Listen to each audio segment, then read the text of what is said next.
सभी भक्तों को श्री शिवाय नमस्तुभ्यम हर हर महादेव ओम नमः शिवाय। तो जैसे कि आज जानते हो कि आज है 14 मई का दिन, गंगा सप्तमी का दिन। इसी दिन माता गंगा इस पृथ्वी पर अवतरित हुई थी। गंगा सप्तमी के दिन यदि आप ये एक कार्य मध्याह्न के समय यानी कि ठीक दिन दोपहर के 12 बजे से लेकर 3 बजे के मध्य कर लेते हो तो आपका रोग, आपका दुख, आपका तकलीफ या शरीर में स्किन से रिलेटेड या फिर चर्म से रिलेटेड कोई भी बीमारी पूरी तरह से समाप्त हो जाएगी। गंगा सप्तमी के दिन ये एक कार्य जरूर से जरूर करें, आपकी मनोकामना भी अवश्य ही पूर्ण होगी। कैसे करना है और वो कौन कौन सा कार्य है उसकी पूरी जानकारी हम आपको इस वीडियो में देंगे। पर उससे पहले वीडियो को लाइक कर दो, चैनल को सब्सक्राइब कर दो और वीडियो को अधिक से अधिक शेयर कर दो। तो जैसे तो देखो, जैसे आज है गंगा सप्तमी का दिन। अब आज के दिन आपको जो माता गंगा है, यानी कि जो माँ गंगा है हरिद्वार उत्तराखंड में, जहाँ पर भी माँ गंगा बहती है वहाँ पर आपको स्नान करना चाहिए। और स्नान करने के साथ साथ गंगा के तट पर, जो माँ गंगा है उनके तट पर आपको एक दीप आपकी मनोकामना बोलते हुए प्रज्वलित करना चाहिए। और ये जो दीप आपको प्रज्वलित करना होगा, ये करना होगा लंबी बाती का दीप। और जो स्नान करना होगा वो भी 12 से लेके 3 बजे के मध्य करना होगा, दोपहर के समय। लेकिन अब आप सब बोलोगे कि भैया हम तो गंगा नहीं जा सकते, गंगा जी नहीं जा सकते, माँ गंगा में स्नान नहीं कर सकते, तो हम क्या करें? तो आपको देखो क्या करना है। जहाँ पर भी आप आपके घर में स्नान करते हो बाथरूम में, वहां पर जो भी बाल्टी रखी उसके अंदर आपको क्या करना है, आपके घर में यदि गंगा जल है तो उस गंगा जल की 2 से 3 बूंद उस बाल्टी के पानी में डाल देनी है। उस बाल्टी के पानी में आप 2 से 3 बूंद डाल दीजिए और उसके बाद में उससे आपको स्नान कर लेना है। उस पानी से आपको स्नान करना है, उस बाल्टी के पानी से। और जो भी आपके शरीर पर रोग है या कोई स्किन से संबंधित समस्या है, उस रोग का स्मरण करना है। उस स्किन पर जहाँ पर आपकी स्किन सफ़ेद हो गई है या जहाँ से खराब हो रही है, वहाँ पर भी आपको उस पानी को डालना है। यदि आपको लगता है और आवश्यकता है मुझे पानी की, तो उसमें आप और अधिक गंगा का जल डाल लीजिए। और गंगा जी का जल डालने के बाद में स्नान आदि कर लीजिए। 12 से लेकर 3 बजे तक गंगा सप्तमी के दिन यदि आप ये कार्य करते हैं तो आपका शरीर का रोग, आपके शरीर में जो भी रोग है या जो भी दुख है वह पूरी तरह से समाप्त होगा। अब हम चलते हैं दीपक वाले उपाय की तरफ, कि आपको जो गंगा नदी के तट पर दीप प्रज्वलित करना था। तो आप बोलोगे कि हम गंगा नदी के तट पर तो नहीं जा सकते भैया, तो हम क्या करें?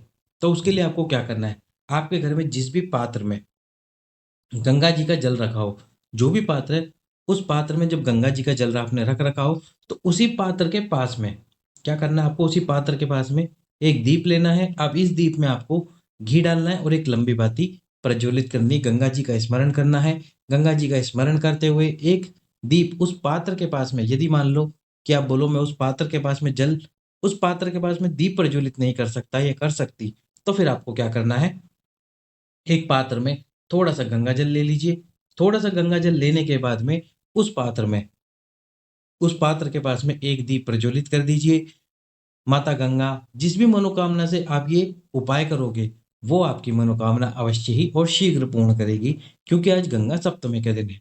अब हम इसी वीडियो के दूसरे उपाय की तरफ चलते हैं। जो दूसरा उपाय है वो है, यदि आप आज किसी भी कार्य के लिए घर से बाहर जा रहे हो, कोई भी कार्य करने के लिए आप घर से बाहर निकल रहे हो और आप चाहते हो कि आपका ये कार्य सफल होना ही चाहिए, आपको इस कार्य में सफलता मिलनी ही चाहिए, तो जो आपके पितरों का स्थान है, पितरों का स्थान मैंने आपको पहले भी बताया है, इस बार फिर से बताता हूँ।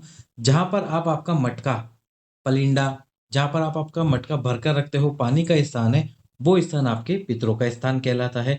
उस पितरों वाले स्थान पर आपको क्या करना है, एक कटोरी के अंदर गंगा जल डालना है।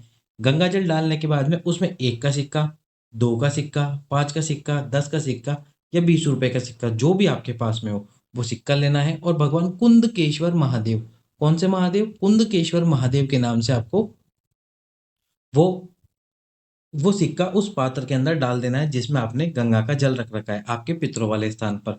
और जब आप वो सिक्का डाल दो कुंदकेश्वर महादेव के नाम से, फिर उसी पात्र में से अपनी उंगलियां गंगा का अब उसी पात्र में अपनी उंगलियां डालें, जिससे आपकी उंगलियों पर गंगा का जल लग जाए। और फिर उस गंगा के जल को आपके दोनों नयनों पे, नेत्रों पे लगाकर आपके कार्य के लिए निकल जाइए। और उसके बाद में जब आपका कार्य पूर्ण हो जाए, आपका कार्य सफल हो जाए, उसके बाद में आपको घर आकर वो जो उस कटोरी के अंदर 5 रुपए का सिक्का है, वो किसी भी मंदिर में या शिव मंदिर के अंदर रख देना है। और जो गंगा का जल है, गंगा का जल है कटोरी या पात्र में, उसको भगवान शंकर के ऊपर समर्पित कर देना है, प्रार्थना बोलते हुए, हे भोलेनाथ, आपने मेरी मनोकामना और मेरा ये कार्य सिद्ध करा है, आपने मेरी कार्यता को सिद्धता दी है, इसी प्रकार मुझ पर अपनी कृपा बरसाए रखे। अब अगले उपाय की तरफ चलते हैं हम अपने इस वीडियो के। यदि मान लो आपके पास में गंगा जी का जल नहीं है और आप बोलो कि भैया हमारे पास गंगा जल नहीं है तो हम क्या करें, तो आपको क्या करना है, एक बेलपत्र, क्या करना है, एक बेलपत्र लेना है। अब इस बेलपत्र को आपको जो आपके पितरों का स्थान है वहां पर माता गंगा का स्मरण करते हुए किसी एक कटोरी में, किसी एक पात्र में रख देना है बेलपत्र को।